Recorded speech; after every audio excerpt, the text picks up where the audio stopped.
Hello' ছাত্ৰ ছাত্ৰীসকল, তোমালোকৰ মেট্ৰিক এক্সামত কোনে কি ডিভিজন পাবা মই এইটো ভিডিঅ'ত তোমালোকক সকলোখিনি জনাই দিম। প্ৰথমে টাৰ ডিভিজন হৈছে 180 পৰা 269 পালে তোমালোকে টাৰ ডিভিজন পাবা।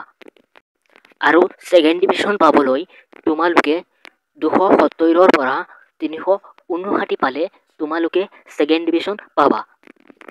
আৰু ফাৰ্ষ্ট ডিভিজন পাবলৈ তোমালোকে 360 পৰা 449 পালে তোমালোকে ফাৰ্ষ্ট ডিভিজন পাবা।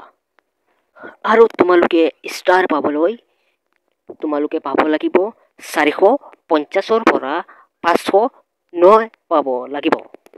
আৰু তোমালোকে ডিষ্টিংশ্যন পাবলৈ 510 পাব লাগিব, বা তোমালোকে 510ৰ ওপৰত পালেই তোমালোকে ডিষ্টিংশ্যন পাবা।